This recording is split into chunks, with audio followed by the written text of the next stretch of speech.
ம் ம் ம் ம் அல்லேலூயா. எழுதியிருக்கிறபடி மேன்மை பாராட்டுகிறவன் கர்த்தரை குறித்தே மேன்மை பாராட்டத்தக்கதாக அப்படின்னு பவுல் எழுதுகிறார். ஒரு மனுஷன் பூமியிலே தேவனை மேன்மை பாராட்டுகிறவனாக வாழ வேண்டும் என்று பவுல் எழுதுகிறார். ஏன்னா அது நமக்கு ஆசீர்வாதமாய் அது இருக்கிறது. அல்லேலூயா. மேன்மை பாராட்டுகிறவன் தேவனை குறித்து மேன்மை பாராட்ட வேண்டும் என்று பவுல் விரும்புகிறார். போன தடவை பிறவிக்குருடனை குறித்து எடுத்தேன். பிறவிக்குருடன் இருக்கிறான். சீஷர்களும் இயேசுவும் போகிறார்கள். அப்ப கேட்கிறான், சீஷர்கள் கேட்கிறார்கள், இவன் குருடனாய் பிறந்தது எப்படி? இவன் குருடனாய் பிறந்தது இவன் செய்த பாவமா, இவன் பெற்றோர்கள் செய்த பாவமா என்று கேட்கிறார்கள். அப்ப அதற்கு கர்த்தர் சொல்லுகிறார், இது இவன் செய்த பாவமும் அல்ல, இவனுடைய பெற்றோர் செய்த பாவமும் அல்ல, தேவனுடைய மகிமை இவனிடத்திலே விளங்கும்படி அது இவன் குருடனாய் பிறந்தான் என்று சொல்லுகிறார். அது மாத்திரமல்ல, சொல்லிட்டு அவனை அவர் உமிழ்ந்து மண்ணிலே ஒரு சேறு உண்டாக்கி அதை எடுத்து அவனுடைய கண்களிலே பூசி சீலோவாம் குளத்திலே போய் நீ கழுவு என்று சொல்லுகிறார். அவன் அவருடைய வார்த்தைக்கு கீழ்ப்படிந்து அந்த சீலோவாம் குளத்திலே போய் கழுவி பார்வை அடைந்தவனாய் அவன் என்ன பண்றான், திருப்பி அவர்கிட்ட வர்றான்.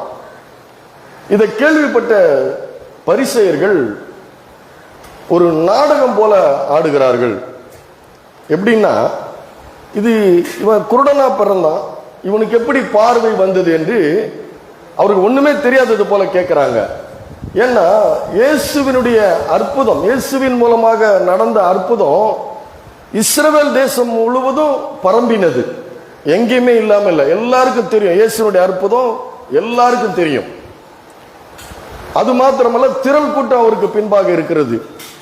ஆனா அந்த பரிசேயர்கள் ஒரு நாடகம் போல, இது யார் செய்தது, இது எப்படி இவன் நடந்தது, இவன் பிறவிலே குருடனா பிறந்தானா, இல்ல இப்போ திடீர்னு பார்வை வந்துச்சா, இல்ல இது உன்னுடைய மகன் தானா, அப்படி இப்படின்னு ஒரு நாடகம் போல, ஒரு இரக்கமே இல்லாதபடி, இயேசுவை அங்கீகரிக்க முடியாதபடி, ஒரு அன்பு, ஒரு சுபாவம் அன்பு இல்லாதபடி, இவன் இவ்வளவு நாள் பார்வை இல்லாம இருந்தான், இன்னைக்கு இவனுக்கு பார்வை வந்துடுச்சு, அதனால நம்ம எல்லாம் தேவனை மகிமைப்படுத்துவோம் என்று சொல்லி தேவனுக்கு மகிமையை கொடுக்காதபடி அவர்கள் இது யார் செய்தது, இது ஓய்வு நாள்ல எப்படி செய்யலாம் அப்படின்னு சொல்லி இயேசுவை பாவி என்று சொல்லுகிறார்கள். ஓய்வு நாளை கை கொள்ளாததினாலே இவன் பாவி என்று சொல்லி ஒரு நெருக்குதலை உண்டாக்குகிறார்கள். அதான் சொன்னேன், கிறிஸ்தவ வாழ்க்கை என்பது தேவனுடைய நாமத்தின் மகிமைக்கென்று வாழ ஆரம்பிக்கும் பொழுது ஒரு போர்க்களம் போல மனம், ஒரு போர்க்களம் போல மனம் மாறக்கூடிய ஒரு சூழ்நிலை உண்டாகும். ஏன் அப்படிப்பட்ட ஒரு சூழ்நிலை? பரிசுத்தமான ஒரு வாழ்வு, ஒரு நீதி உள்ள வாழ்வு, தேவனுக்கு மகிமையை கொடுக்கிற ஒரு வாழ்வு, தேவனை மகிமைப்படுத்துகிற ஒரு பரிசுத்தமான ஒரு நீதி உள்ள ஒரு வாழ்வு, அப்படி வாழ ஆரம்பிக்கும் பொழுது சுற்றி இருக்கிற பரிசேயர்களாலே, தேவனை அறியாதவர்களாலே, தேவனுடைய அன்பு, இரக்கம், அவருடைய மகிமை, மாட்சிமை, மகத்துவம் எதுவும் அறிய முடியாதபடி தங்களுக்கு மேன்மை விரும்புகிற பரிசேயர்களாலே நமக்கு ஒரு போர்க்களம் போல ஒரு சூழ்நிலை உண்டாகலாம். அந்த போர்க்களம் தேவனுடைய நித்திய நோக்கம், அந்த தேவனுக்குரிய மகிமைக்கென்று வாழ்கிற அந்த பரிசுத்த வாழ்வுக்கு நேராக வாழ்கிற அந்த நித்திய நோக்கம் என்று சொல்லக்கூடிய அந்த எட்டர்னல் பர்பஸ் என்று சொன்னேன். அந்த எட்டர்னல் பர்பஸ், நித்திய நோக்கத்துக்கு ஒரு இடைஞ்சலாக பரிசேயர்கள் உருவாகலாம். ஏன்னா அவங்க ரட்சிக்கப்படல, அவங்களுக்கு தேவனை குறித்த எந்த விதமான அறிவும் கிடையாது, தங்களுக்கு மேன்மை அவர்கள் வேண்டும் என்று விரும்புகிறார்கள். அப்படி விரும்புறதுனாலதான் அவர்களை பற்றி சொல்றாரு, மாயக்காரராகிய பரிசேயரே, விருந்துகளில் முதன்மையான இடங்களை நீங்க விரும்புகிறீர்கள், சந்தை வெளிகளில் வந்தனங்களை விரும்புகிறீர்கள், விதைவின் வீடுகளை பட்சிக்கிறீர்கள் என்று அவர்களை கடிந்து கொள்ளக்கூடிய ஒரு காரியத்தை அவர் சொல்லுகிறார். அதனால ஓய்வுனால நான் பரிசுத்தமா அவர் ஆசரிக்கல என்று சொல்லுகிறார். ஆனா கர்த்தர் சொல்லுகிறாரு, நானும் பிதாவும் ஒன்றாயிருக்கிறோம். அல்லேலூயா. நானும் பிதாவும் ஒன்றாயிருக்கிறோம். பிதா செய்கிறதை நான் செய்கிறேன். இயேசு சொல்லுகிறார். என்ன சொல்றாரு? பிதா செய்கிறதை கண்டு அதையே நான் செய்கிறேன் என்று அவர் சொல்லுகிறார். அப்போ அவர்கள் அந்த பரிசேயர்கள் இயேசுவை குற்றப்படுத்தவே முடியாது. ஏன் குற்றப்படுத்த முடியாது? பிதாவாகிய தேவன் குமாரனாகிய இயேசுவுக்குள் இருந்து அவர் என்ன செய்கிறார்? நன்மை செய்கிறார். குமாரனாகிய தேவனுக்குள் பிதாவாகிய தேவன் இருந்து பிதா செய்கிறதை இயேசு செய்கிறதுனால அது பிதா செய்கிறாரு. ஆனா பரிசேயர்கள் இயேசுவை குற்றப்படுத்துகிறார்கள். அல்லேலூயா. அப்போ நெருக்கப்படுகிறார். ஒரு போர்க்களத்தை போல அவரை நெருக்குகிறார்கள். பாவி என்கிறார்கள், சமாரியன் என்கிறார்கள், பிசாசு பிடித்தவன் என்கிறார்கள், மதுபான பிரியன், போஜன பிரியன், ஆயக்காரர்களுக்கும் பாவிகளுக்கும் சிநேகிதன் என்று சொல்லி இயேசுவை நெருக்குகிறார்கள். ஆனா இயேசு எந்த இடத்திலையும் அவர் என்ன பண்றாரு? அந்த நெருக்குதலையோ அந்த ஒடுக்குதலையோ அந்த அவமானங்களையோ குறித்து எந்த விதமான சிந்தனைகளும் இல்லாதபடி அவர் என்ன சொல்றாரு? நான் பிதாவினுடைய சித்தத்தை செய்யவே வந்தேன் என்று சொல்கிறார். அல்லேலூயா. அப்போ நம்முடைய பரிசுத்தமான ஒரு வாழ்க்கையில, தேவனுக்கு என்று பிரியமான ஒரு வாழ்க்கையில நாம் அப்படி நடக்க ஆரம்பிக்கும் பொழுது இப்படிப்பட்ட போர்க்களம் போல சோர்ந்து போகிற பல காரியங்கள் நம்முடைய வாழ்க்கையில நடக்கலாம். ஆனா நம்ம சோர்ந்து போகாதபடி, அந்த பலவீனங்கள் நம்மளை தாக்க முடியாதபடி நாம என்ன பண்ண போறோம்? சோர்ந்து போகாதபடி தேவனுடைய நாமத்தினுடைய மகிமைக்கென்று நாம வாழ வேண்டும். ஹல்லேலூயா. அப்போ பிசாசு இந்த பிறவி குருடனை போல நம்முடைய மனதையும் குருடாக்கக்கூடிய ஒரு சூழ்நிலை நமக்கு உண்டாகலாம், நம்முடைய வாழ்க்கையில உண்டாகலாம். ஏன்னா நாமளும் முற்காலத்துல தேவனை அறியாதவர்கள் போலதான் நாம இருந்தோம். எபேசியர் 2ஆம் அதிகாரம் 2-3 வசனங்கள் படிங்க. எபேசியர் 2.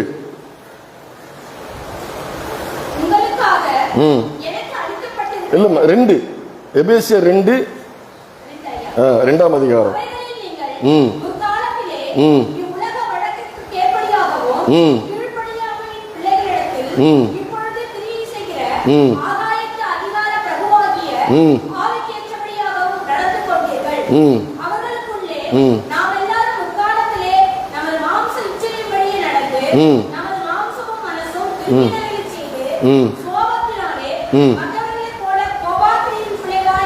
போதும் பாருங்க என்ன சொல்றாரு பவுல். எபேசியருக்கு எழுதுகிறார். என்ன எழுதுகிறாரு? நீங்கள் முற்காலத்திலே இவ்வுலகத்தின் வழக்கத்திற்கேற்றபடியாகவும் கீழ்ப்படியாமையின் பிள்ளைகளிடத்தில் இப்பொழுது கிரியை செய்கிற ஆகாயத்து அதிகார பிரபாவாகிய ஆவிக்கேற்றபடியாகவும் நடந்து கொண்டு என்று சொல்லுகிறார். அவர் என்ன சொல்றாரு? நம்ம முற்காலத்தில் எப்படி இருந்தோமா? மாம்சமும் மனதும் விரும்பினவைகளை செய்து கோபாக்கினியினுடைய பிள்ளைகளாய் இருந்தோம். ஆனா இப்போ அப்படி இல்லை. இப்ப நம்ம விசுவாசிகளாய் நாம் இருக்கிறோம். தேவனுடைய ரத்தத்தாலே கழுவப்பட்டு அவருடைய பிள்ளைகளாய் இருக்கிறோம். நம்முடைய மாம்சமும் மனசும் விரும்பினவைகளை செய்யல, நமக்கு மேன்மையை தேடல, நமக்கு மகிமையை தேடல. பரிசேயரை பார்த்து சொல்றாரு, நீங்கள் பிதாவுக்கு மகிமையை தேடாமல் ஒருவரால் ஒருவருக்கு உண்டாகும் மகிமையை தேடுகிறீர்கள் என்று பரிசேயர்களை சொல்கிறார். அப்படிப்பட்ட பரிசேயர்களை அவர் என்ன சொல்றாரு? மாயக்காரர் என்று சொல்லுகிறார். மாயக்கார பரிசேயர் என்று சொல்லுகிறார். அப்போ நாம நம்முடைய வாழ்க்கையிலே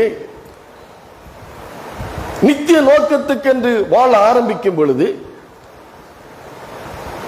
ஒரு போர்க்களம் போல ஒரு மனதை போர்க்களமாக்கக்கூடிய பல சூழ்நிலைகள் நடக்கும் பொழுது கூட நம்முடைய மாம்ச சிந்தனையில் நடக்காதபடி, மாம்சமும் மனசும் விரும்பினவைகளை தேடாதபடி, தேவனுக்கு மேன்மையும் தேவனுக்கு மகிமையும் தேடுகிறவர்களாக, தேவனுக்கு என்று ஒரு பரிசுத்தமான ஒரு வாழ்க்கை வாழ்கிறவர்களாக நாம் வாழ வேண்டும் என்று அவர் அங்கே பவுல் எழுதுகிறார். ஏன் அவர் என்ன எழுதுறாரு? நீங்கள் எப்படி ரட்சிக்கப்பட்டீர்கள்? நீங்கள் கிருபையினாலே ரட்சிக்கப்பட்டீர்கள், கிருபையினாலே விசுவாசத்தை கொண்டு ரட்சிக்கப்பட்டீர்கள் என்று எபேசியர் 2:8 எழுதிட்டு, இது உங்களால் உண்டானதல்ல, இது தேவனுடைய ஈவு. அது மாத்திரமல்ல, என்ன சொல்றாரு? ஒருவரும் பெருமை பாராட்டாதபடி இது கிரியைகளினாலே உண்டானதில்லை என்றாரு. ஹல்லேலூயா. இந்த தேவனுக்கென்று பரிசுத்தமான வாழ்க்கை வாழ தேவன் நம்மை தெரிந்து கொண்டது இது நம்முடைய கிரியைகளினால் அல்ல, நம்முடைய நற்கிரியைகளினால் அல்ல, தேவனுடைய கிருபையினாலே என்று அவர் சொல்லுகிறார். ஹல்லேலூயா.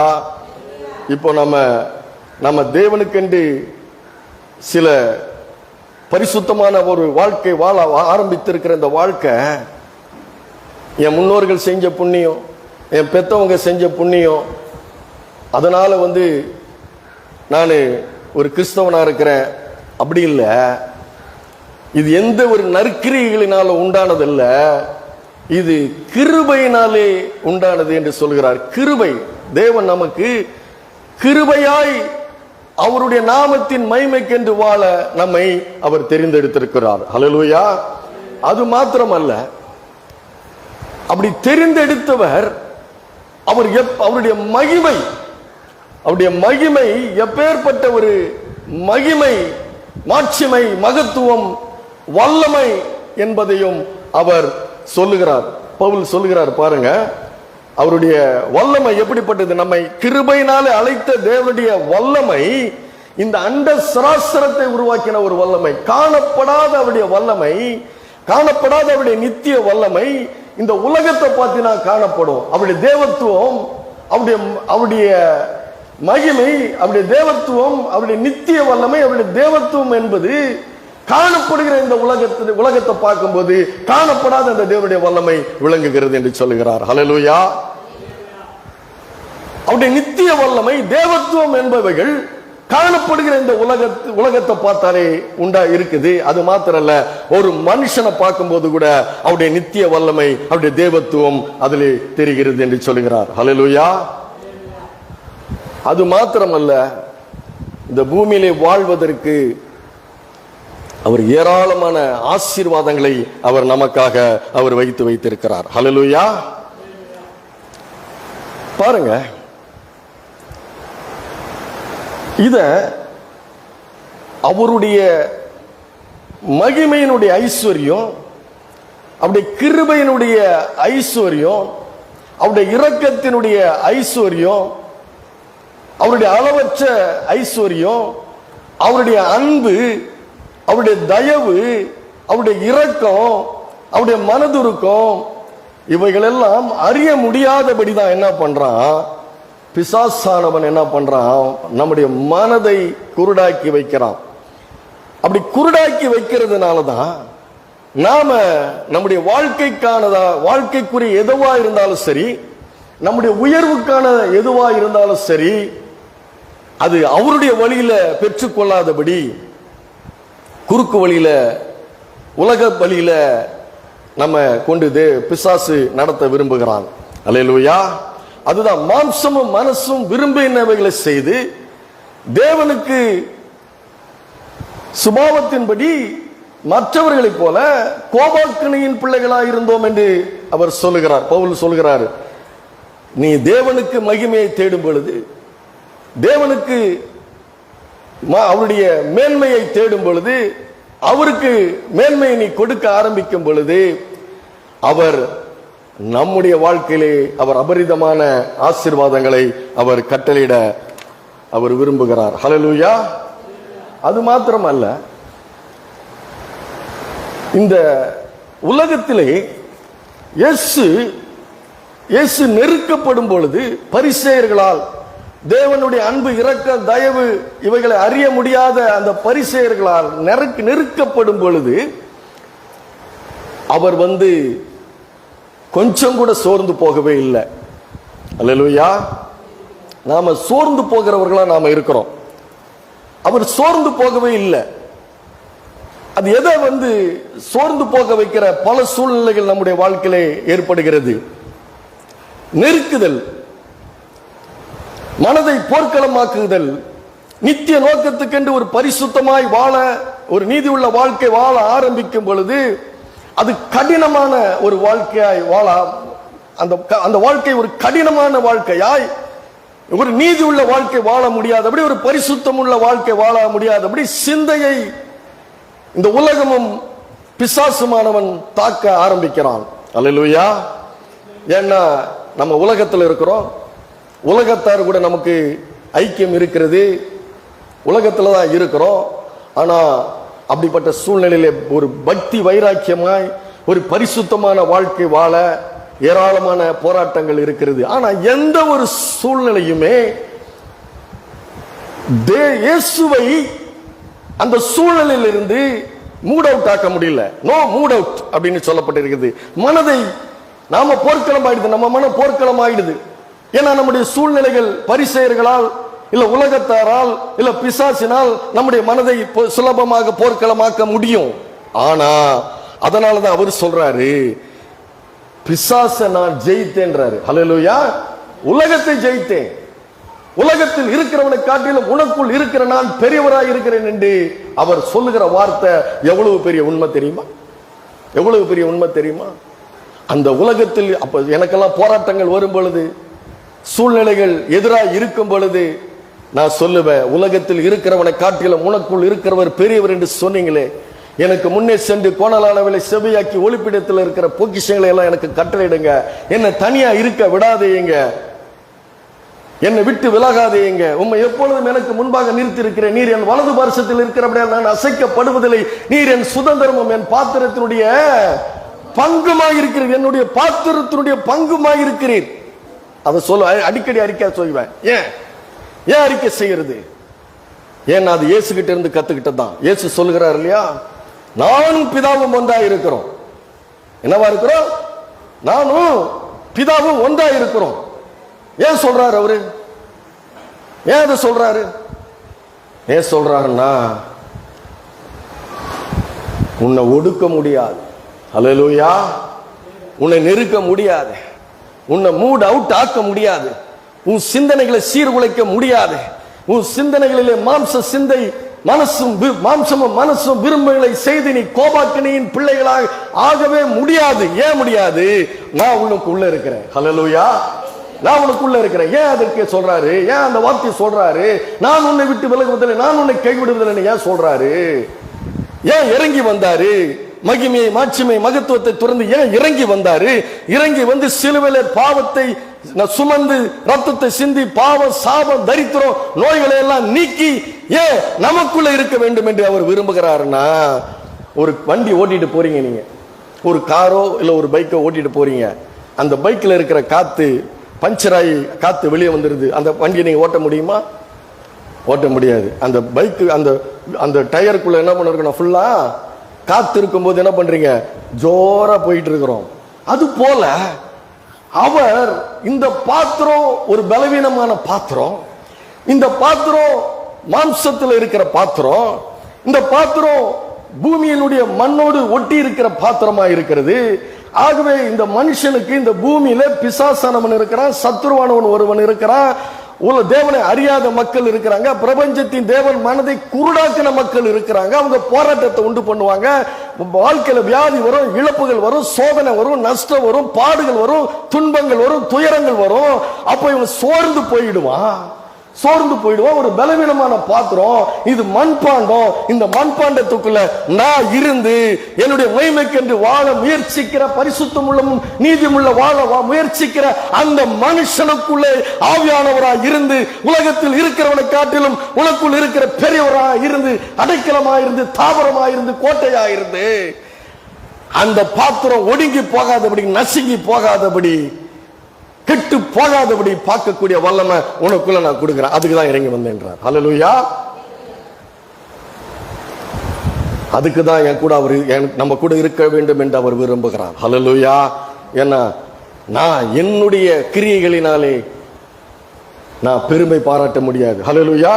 அதான் சொல்றாருல, ஒருவரும் பெருமை பாராட்டாதபடிக்கு இது கிரியைகளினால் உண்டானதல்ல, கிருபையினால விசுவாசத்தை கொண்டு ரட்சிக்கப்பட்டீர்கள், இது உங்களால் உண்டானதல்ல அப்படின்னு சொல்லுகிறார். ஹல்லேலூயா. இந்த ரட்சிப்பு என்பது, இந்த மீட்பு என்பது, ஒரு பரிசுத்த வாழ்க்கை என்பது, ஒரு நீதி உள்ள வாழ்க்கை என்பது தேவன் நமக்கு பாராட்டி இருக்கிற ஒரு பெரிய கிருபை. ஹல்லேலூயா. அப்படி முயற்சி எடுக்கும்போது எத்தனை பேர் இடைஞ்சலை சந்திச்சிருக்கிறீங்க இல்லையா? இடைஞ்சலை சந்திச்சது இல்லையா? போராட்டங்களை சந்திச்சதே இல்லையா? ஒரு பரிசுத்தமான வாழ்க்கை, நீதி உள்ள வாழ்க்கை வாழ ஆரம்பிக்கும் பொழுது நீங்க போராட்டங்களையோ அதிலிருந்து அந்த வாழ்க்கை வாழ முடியாதபடி சோதனையை நீங்க சந்திச்சதே இல்லையா? அல்லேலூயா, சந்திச்சிருக்கிறோம். அப்படி சந்திக்கிற நேரங்களில் எல்லாம் அந்த தேவனை விசுவாசிக்க ஆரம்பிக்கும் பொழுது மாம்சமும் மனசும் விரும்பினவளை செய்யாதபடி தேவனுக்கு பிரியமுள்ள ஒரு நேர்த்தி உள்ள ஒரு வாழ்க்கை வாழும்படி, நல்ல போராட்டத்தை போராடும்படி, ஓட்டத்தை முடிக்கும்படி நாம் என்ன பண்ணிட்டு இருக்கோம்? ஒரு பரிசுத்தமான வாழ்க்கைக்கு நேராக ஓடிக்கொண்டிருக்கிறோம். ஹல்லேலூயா. அதனாலதான் அது அவர் முழுவதுமாய் தேவனுடைய சித்தத்தை செய்யறது, தேவனுடைய நோக்கத்தை செய்யறது, தேவனுடைய விருப்பத்தை செய்யறதுனாலதான் அவரை யாரும் மூட் அவுட் பண்ண முடியல. இயேசு மூட் அவுட் பண்ண முடியல, அவரை சோர்ந்து போக முடியல. அதனாலதான் அவர் என்ன பண்றாரு? மாயக்கார பரிசேயராக என்ன பண்றாரு? தாக்குன்னு அவர் தாக்குகிறார். ஹல்லேலூயா. சரி, இப்படிப்பட்ட ஒரு பெண் இப்படிப்பட்ட ஒரு சூழ்நிலைகளை சந்திக்கிறார். எப்படிப்பட்ட சூழ்நிலையை சந்திக்கிறார்? ஒரு சோர்ந்து போகிற ஒரு சூழ்நிலையை ஒரு பெண் சந்திக்கிறார். அந்த பெண் அந்த சூழ்நிலையிலே அவள் எப்படிப்பட்ட ஒரு நித்திய நோக்கத்துக்காக அவள் எப்படிப்பட்ட ஒரு வாழ்க்கை வாழ்ந்தான்? அவர் செஞ்சது ஒரு சின்ன வேலை தான் செய்யறா. அதை செய்யறதுக்கு அவளுடைய மனம் ஒரு சோர்ந்து போகாமல் இருப்பதற்கு தேவனுடைய வார்த்தை, தேவனும் தேவனுடைய வார்த்தைகளும் அவருடைய மகிமையும் மாட்சிமையும் அவருடைய காணப்படாத நித்திய வல்லமை தேவத்துவத்தை அவள் அறிந்தவளாக இருந்தால், ஆனால் ரொம்ப சின்ன பொண்ணாவா. யார் அது? ரொம்ப ஒரு சின்ன பெண்ணு. எடுத்துக்கொள்ளுங்கள் 2 ராஜாக்களின் புஸ்தகம் 5ஆம் அதிகாரம்.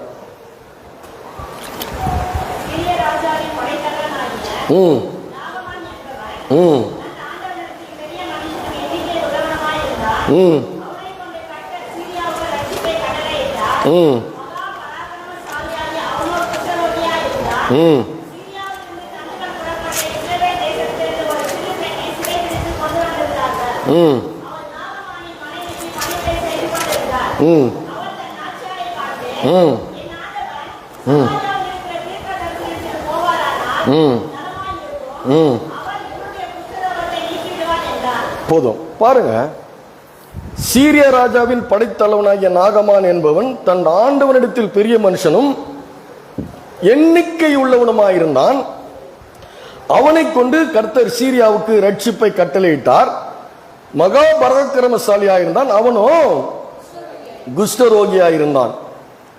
அப்போ அது மாத்திரமல்ல, அவன் அங்கிருந்து வந்து இஸ்ரவேல் தேசத்துல வந்து ஒரு சிறு பெண்ணை என்ன பண்றான்? சிறைப்பிடித்து கொண்டு வந்திருந்தான். இஸ்ரவேல் தேசத்திலிருந்து ஒரு சிறு பெண்ணை சிறைப்படுத்தி சீரியா தேசத்துக்கு கொண்டு வந்திருக்கிறான். சிறு பெண் என்று சொல்லும் பொழுது நான் யோசிக்கிறேன் 12 வயசு தான் இருக்கும் அந்த பொண்ணுக்கு. ஏன் அப்படின்னு சொல்லும் போது யோசிக்கும் போது, எவனுடைய மகளுக்கு என்ன வயசு? 12 வயசு.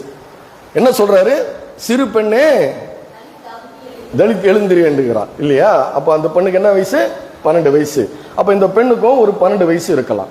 ஆனா இந்த 12 வயசு பெண்ணுக்கு தன்னுடைய தேசத்தை விட்டு வந்திருக்கிறா, தன்னுடைய பழக்க வழக்கங்கள், தாய் தகப்பனை விட்டு பிரிஞ்சிருக்கிறா, தன்னுடைய தேசத்தை விட்டு பிரிஞ்சிருக்கிறா, பழக்க வழக்கங்கள்ல இருந்து சடங்கு ஆச்சாரங்கள் சம்பிரதாயங்கள்லாம் வேற மாதிரி இருக்கிற ஒரு தேசத்துல வந்து ஒரு அடிமை போல நாகமானுடைய நாச்சியாருக்கு ஒரு மெய்டு, ஹேண்ட் மெய்டா இருக்கிறா, ஒரு உதவியாளர், ஒரு பெண்ணா இருக்கிறா. ஆனா அந்த பெண்ணுடைய மனது எந்த விதத்திலையும் கலக்கம் அடையல. நான் சொல்றேன், எந்த சூழ்நிலையிலையும் அந்த பெண்ணுடைய மனது சோர்ந்து போகல. ஏன்னா சிறைப்படுத்தி கொண்டு வந்தார்கள் என்று வேதம் சொல்லி இருக்கிறது. என்ன சொல்லி இருக்கிறது? தண்டுகள், சீரியாவிலிருந்து தண்டுகள் புறப்பட்டு இஸ்ரவேல் தேசத்திலிருந்து ஒரு சிறு பெண்ணை சிறைப்பிடித்து கொண்டு வந்திருந்தார்கள். அல்லேலூயா. இது சிறை. ஒரு சிறு பெண்ணை சிறைப்பிடித்து வந்திருக்கிறாருன்னா அந்த பெண்ணுக்குள்ள எவ்வளவு பதட்டம் இருந்திருக்கணும். அல்லேலூயா. ஒண்ணும் இல்லையா? லைசன்ஸ் இல்லாம போலீஸ் எதிரில் பார்த்த உடனே, வண்டிக்கு பார்த்த உடனே பதட்டமாகுதா இல்லையா? உங்களுக்கு, எனக்கும் ஆகும், உங்களுக்கும். இல்லை ஒன் வேல ராங் வேல போனா என்ன ஆகும்? ஒரு பதட்டம் வரும் போலீஸை பார்த்ததுமே. இந்த பெண்ணு, சிறு பெண்ணு, அப்ப எவ்வளோ ஒரு விதத்துல அவ பாதிக்கப்பட்டு இருக்கலாம் இல்லையா? ஆனா நான் சொல்றேன், அவ பாதிக்கப்படவில்லை. எது பாதிக்கப்படவில்லை? அவளுடைய மனதும் அவளுடைய சிந்தையும் ஒருபோதும் பாதிக்கப்படவில்லை. அல்லேலூயா. நல்லா கவனிக்கணும். ஏன்னா நாம மாம்சத்தில் இருக்கிறோம், தேவன் ஆவியா இருக்கிறார். தேவன் அவருடைய சாயலின்படி, ரூபத்தின்படி தான் நம்ம சிருஷ்டித்திருக்கிறார். நம்ம ஆவியில் இருக்கிறோம், நமக்கு நமக்கு மனம் இருக்கு, சிந்தனை இருக்குது. ஆனா அதை யாராலும் சிறைப்படுத்த முடியாது. நல்லா கவனிக்கணும், யாராலும் சிறைப்படுத்த முடியாது. ஆனா உலக சிநேகம் இருந்துச்சுன்னா, உலகத்தை மட்டும் நீங்க இந்த காண்கிற இந்த உலகத்தை மட்டும் பார்த்தீங்கன்னா நீங்க சிறைப்பட்டுடுவீங்க, சோர்ந்து போயிடுவீங்க. எப்படி ஒரு போலீஸ்கார பார்த்தது லைசன்ஸ் இல்லைன்னு என்ன ஆயிடுது, நமக்கு ஒரு பதட்டம் வருகிறது இல்லையா? உலகத்தை மட்டும் பார்த்தீங்கன்னா, உலகத்தையும் உலகத்தில் உள்ளவைகளிலும் நீங்க பார்த்தீங்கன்னா, உலகத்தில் உள்ளவைகளிலும் அன்பு கூர்ந்தீங்கன்னா, உலகத்தினால் ஒரு மேன்மையை மாத்திரம் விரும்புனீங்கன்னா, தேவனிடத்திலிருந்து ஒரு மேன்மையை விரும்பாதபடி ஒருவரால் ஒருவருக்கு ஒரு மேன்மை விரும்புனீங்கன்னா, உலக வழிகளில் நீங்க சென்று கொண்டிருந்தீங்கன்னா, கண்டிப்பா நான் சொல்றேன், நீங்க உங்களுடைய சரீரம் மாத்திரமல்ல, உங்களுடைய மனதும் உங்களுடைய சிந்தனையும் சிறைப்பட்டு இருக்கும். அல்லேலூயா. என்ன சொல்ல வர்றேன்? உலகத்தார போல மாம்சமும் மனசும் விரும்பினவர்களை நீங்க நாடுனீங்கன்னா, உங்களுக்கு நீங்க மேன்மையை தேடினீங்கன்னா, உலக இன்பங்களை நீங்க தேடினீங்கன்னா, ஒருவரால் ஒருவருக்கு ஒரு மகிமையை தேடினீங்கன்னா, இந்த பரிசேயர்களை போல தேடினீங்கன்னா, ஒரு சிறைக்குள்ள இருக்கிறீங்க. நீங்க ஒரு சிறைக்குள்ள இருக்கிறீங்க. அதனால உங்களுக்கு ஒரு பதட்டம் வரலாம், ஒரு சோர்வு வரலாம், ஒரு பயம் வரலாம், ஒரு தடுமாற்றம் வரலாம். ஆனா விசுவாசி என்ன பண்ண மாட்டான்? என்ன சொல்லுது? விசுவாசி என்ன பண்ணிருக்க மாட்டான்? பதற மாட்டான். அல்லேலூயா. பதற மாட்டான். கர்த்தருக்கென்று காத்திருக்கிறவர்கள் ஒருபோதும் வெட்கப்பட்டு போவதில்லை. என் ஜனங்கள் ஒருபோதும் வெட்கப்பட்டு போவதில்லை. இந்த பெண்ணை சிறைப்பிடிச்சிட்டான், அடிமைப்படுத்திட்டான். தாய் தகப்பன் வீட்டில் ஓடி விளையாடி கொண்டிருந்த பெண்ணை, இந்த சிறு பெண்ணை அடிமைப்படுத்தி நாச்சியாருக்கு ஒரு அடிமை பெண்ணா கொண்டு வந்து வச்சிருக்கிறான், அந்த வீட்டில் கொண்டு வந்து வச்சிருக்கிறான். ஆனா அந்த அடிமை பெண் எந்த இடத்துலயும் சோர்ந்து போகாம ஒரு நன்மை செய்கிறவளாய் அவள் மாறி போனார். என்ன சொல்றா? தன் நாச்சியாரை பார்த்து, இவர் இஸ்ரவேல்ல உள்ள ஒரு தீர்க்கதரிசிக்கிற இடத்துல போனாருன்னா இவர் நலமா இருக்கும். யார் என்ன பண்றா? ஊழியம் பண்றாவா, ஒரு விஷயத்தை சொல்றா, ஒரு நற்காரியத்தை சொல்றா, சோர்ந்து போகாமல் நற்கிரிகைகளை செய்கிறவளாக இருக்கலாம். ஏன் செய்கிறான்னா, அவளுக்கு ஒரு நம்பிக்கை இருக்குது. நான் என் இஸ்ரவேலிலே ஒரு தீர்க்கதரிசி இருக்கிறார், அந்த தீர்க்கதரிசியால செய்ய முடியாதது ஒன்றுமே இல்லை. ஏன்னா இஸ்ரவேலின் தேவன் மகா பெரிய தேவனா இருக்கிறார். ஹல்லேலூயா. அவளுக்கு தன்னுடைய தேவனை குறித்த ஒரு மாபெரும் சிந்தை, மாபெரும் அவருடைய தேவத்துவம், நித்திய வல்லமை, அவருடைய இரக்கம், அவருடைய அன்பு, அவருடைய மாறாத கிருபை, அவருடைய மனதுருக்கம், அவருடைய சர்வ வல்லமையை குறித்து ஏதோ ஒரு சிந்தனை அவளுக்குள்ள இருந்ததுனாலே அவ மனசு ஒடுங்கி போய், நொறுங்கி போய், ஒடுக்கப்பட்டு, தள்ளப்பட்டு, மடிந்து போகாதபடி மற்ற ஒருவனுக்கு, அந்த தன்னுடைய சத்துருவானவனுக்கு சொல்றா, இஸ்ரவேல் தேவனுக்கு, இஸ்ரவேலில் இருக்க தீர்க்கதரிசி கிட்ட போனா அவருக்கு நலமாயிருக்கும் என்று சொல்லுகிறார். ஹல்லேலூயா. அந்த சிறிய பெண்ணுக்கு அப்பேற்பட்ட ஒரு விசுவாசம். சமாரியாவில் இருக்கிற ஒரு தீர்க்கதரிசி கிட்ட போனால் இவருக்கு சுகமாகும். இது யாருங்க சொல்ல முடியும்? இது யார் சொல்ல முடியும்? ஒரு சிறைக்கு பிடிக்கப்பட்டு ஒரு அடிமைத்தனத்திலிருந்து ஒரு தேசத்திலிருந்து வேற ஒரு தேசத்துல அடிமைப்பட்டு இருக்கிற ஒரு பெண்ணால தன்னை அடிமைப்படுத்துறவனுக்கு எப்படி ஒரு விடுதலையை கூற முடியும்? சோர்ந்து போகாமல் நன்மை செய்கிறவன். அல்லேலூயா. அது எதனிலிருந்து வருது?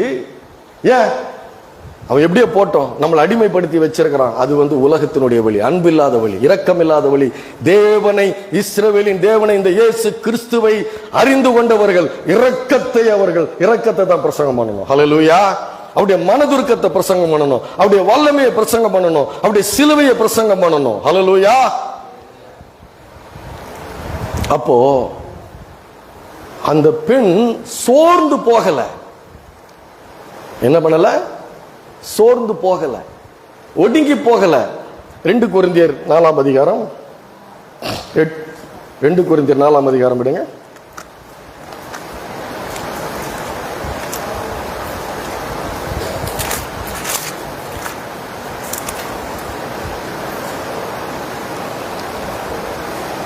எட்டு 9. 2 கொரிந்தியர் 4:8-9.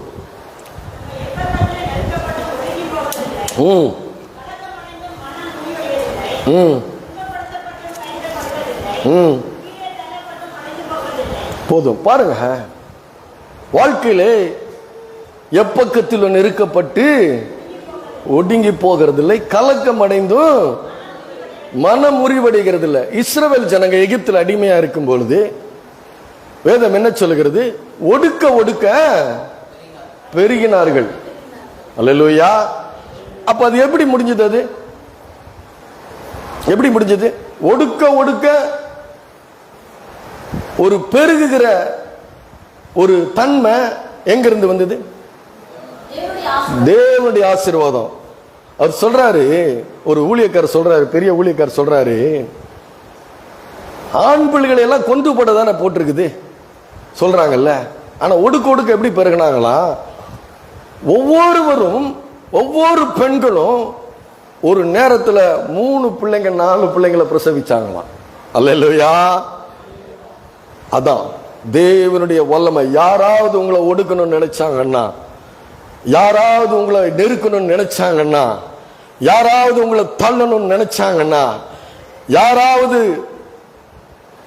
கிறிஸ்துவை இருதயத்தில் விசுவாசித்து நாவினால அறிக்கைட்டு ரட்சிக்கப்பட்ட தேவனுடைய இருதயத்திலே உண்மையாய் ஆராதிக்கிற பிள்ளைகளை யாராவது ஒடுக்கணும், நெருக்கணும், அழிக்கணும், தள்ளணும் நினைச்சாங்கன்னா தேவன் கிரியை செய்ய வல்லவராயிருக்கிறார். அல்லேலூயா. அதனாலதான் நான் சொல்றேன், உங்க மூல அறிவை கொண்டு நீங்கள் கிறிஸ்தவர்கள் வேலை செய்யக்கூடாது. அல்லேலூயா. முழங்கால் நில்லுங்க. ஜெயம் எடுக்கிறது எதுல எடுக்கணும்? முழங்கால் எடுக்கணும். ஜெயம் எடுப்பது. சோர்ந்து போகாமல் நற்கிரியைகளை செய்கிறவர்களாய் நீங்கள் இருக்க வேண்டும். மூல அறிவு இல்லை கிறிஸ்தவனுக்கு, மூல அறிவு இல்லை, அவனுக்கு முழங்கால் போதும். ஹல்லேலூயா. ஏன்? அவர் இந்த முழங்கால் நின்று அவரை கூப்பிட்டா அவர் சொல்றாரு, நீ கூப்பிடு, நான் உனக்கு மறு உத்தரவு தருவேன். உன்னை யாராவது ஒடுக்க நினைச்சு, தள்ள நினைச்சு, அழிக்க நினைச்சு, உன்னுடைய பெருக்கத்துக்கு எதிராக ஒருத்தன் கிரியை செய்தான்னா யுத்தம் என்னுடையது அப்படின்னு கர்த்தர் சொல்லுகிறார். அல்லேலூயா.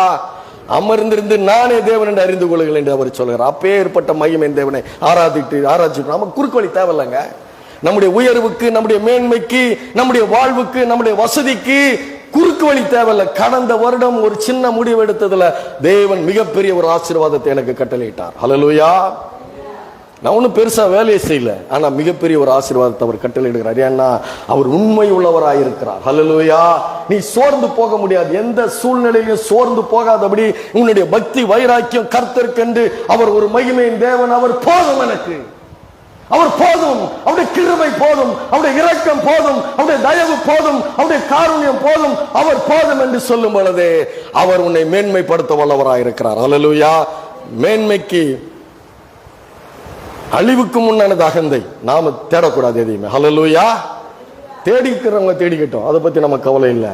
அப்போ இவளுடைய சிந்தைய ஏன் சிறைப்படுத்த முடியல? ஏன் சிறைப்படுத்த முடியல? தேவன் இஸ்ரவேலின் தேவன் அவள். ஹல்லேலூயா. அவர் சொன்ன இஸ்ரவேலில் இருக்கிற சமாரியாவிடத்திலே இருக்கிற தரிசிக்கிற இடத்திலே போனாரானால் நலமா இருக்கு. எப்படி சொல்ல முடியும்? சத்துருவுக்கு எப்படி சொல்ல முடியும்? சத்துருவை எப்படி சிநேகிக்க முடியும்? சத்துருவை சிநேகிக்க கூடிய தன்மை அந்த தேவன் கொடுத்தாதான் உண்டு. அல்லேலூயா.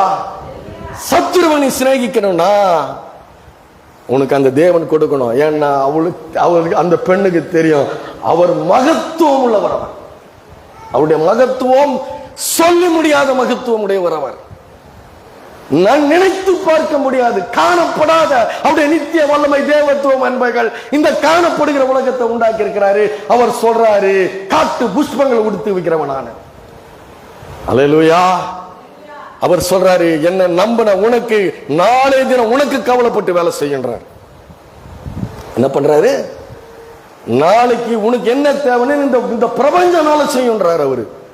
பிரபஞ்சம் நீ தேவனை விசுவாசித்தால், தேவனை நம்பினா, தேவனை நீ அரவணைத்துக் கொண்டால் இந்த பிரபஞ்சம் உனக்கு வேலை செஞ்சுக்கிட்டு இருக்கும்.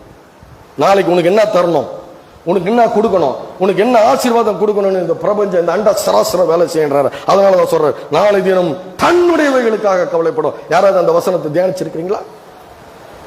நாளை தினம் தன்னுடையவைகளுக்காக கவலைப்பட. அது என்ன, உனக்கு என்ன வேலை செய்யணும்?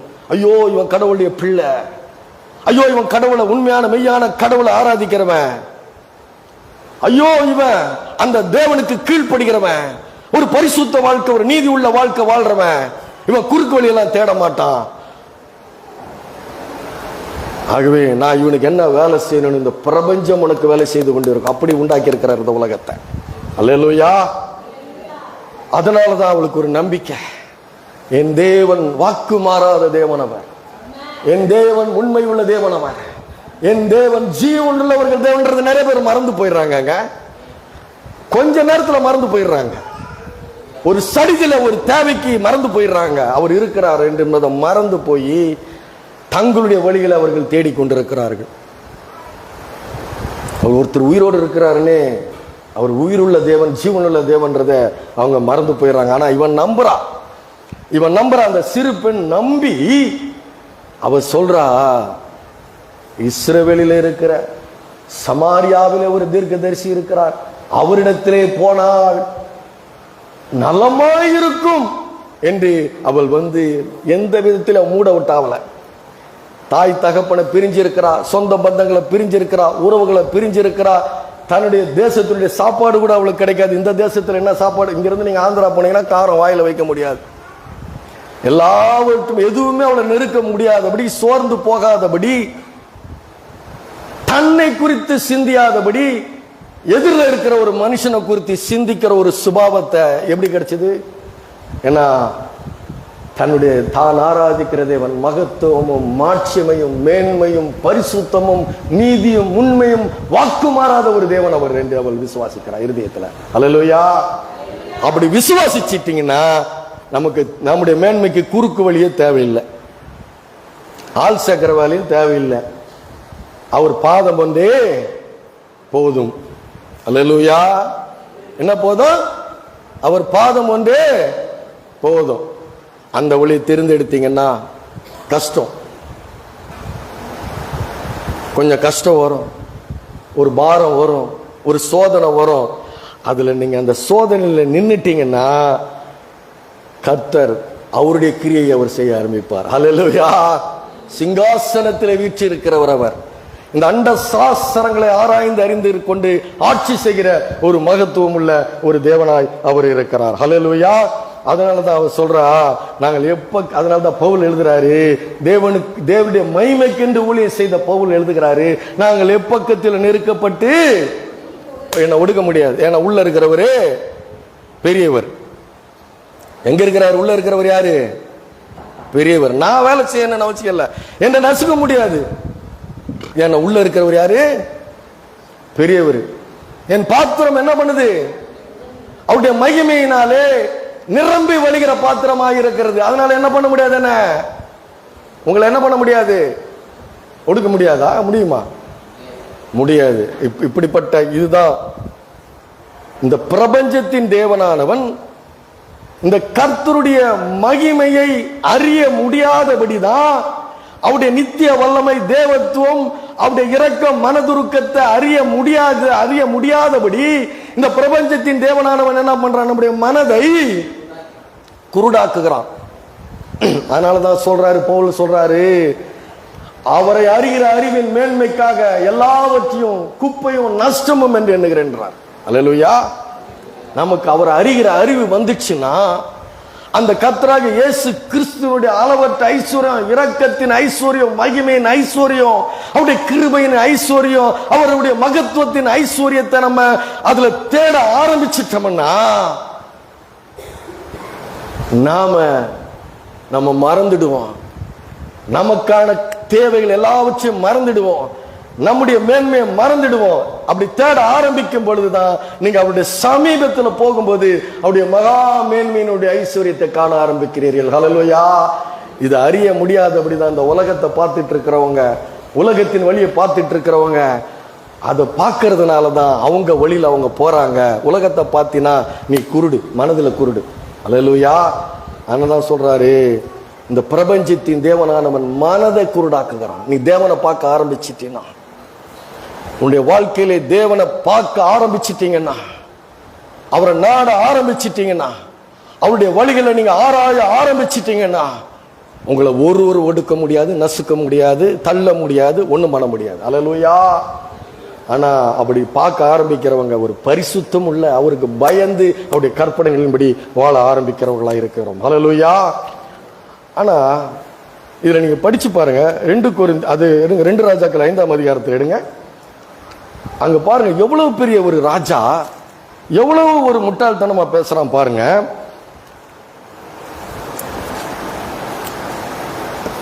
அப்போ இவன் என்ன பண்றான், நாகமான் என்ன பண்றான், தன்னுடைய ராஜாவின் இடத்துல உத்தரவு வாங்கி பாருங்க. ஒரு நிமிஷம் இருங்கம்மா. அப்போ நாகமான் என்ன பண்றான், தன்னுடைய ராஜாவின் இடத்துல போறான். போய் உத்தரவு கேட்கிறான். அந்த ராஜா ஏராளமான தங்கத்தையும் வெள்ளியும் ட்ரெஸ்ஸும் கொடுத்து, உடைகளை கொடுத்து, அவனை ஒரு தபால் கொடுத்து, இதை இஸ்ரவேலுடைய ராஜா கிட்ட கொண்டு போய் கொடு அப்படின்னு அனுப்புறான். இவனும் என்ன பண்றான், தன்னுடைய படை வீரர்கள் சூழ என்ன பண்றான், போய் அந்த தபால் எடுத்துன்னு போயிட்டு என்ன பண்றான், ஒரு ராஜா கிட்ட கொடுக்கறான். அந்த ராஜா அந்த நிருபத்தை வாங்கி பார்த்துட்டு பாருங்க, ஒரு சிறு பெண்ணுக்கு என்ன விசுவாசம் இருந்துச்சு, சமாரியாவில் இருக்கிற தீர்க்கதரிசி இடத்துல போனால் சுகமாயிடும், நலமாயிடும்ன்றான். ஆனா அந்த ராஜா அந்த தபாலை வாங்கி படிச்சுட்டு என்ன சொல்றான் பாருங்க, படிங்க.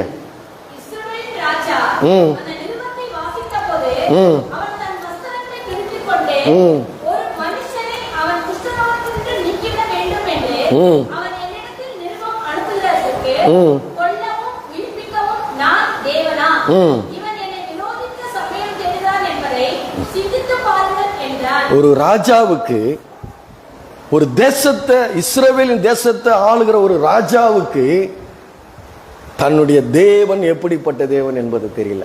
ஹல்லேலூயா. இதுதான் பிரபஞ்சத்தின் தேவன் மனதை, அவன் தேசத்துல தான் இருக்கிறான். எலியா அந்த தேசத்துல தான் இருந்தாரு, ஏசாயா இருந்தாரு, எரேமியா இருந்தாங்க, ஏராளமான தீர்க்கதரிசிகள் இருந்தாங்க, அந்த தேசத்துல இருந்தாங்க.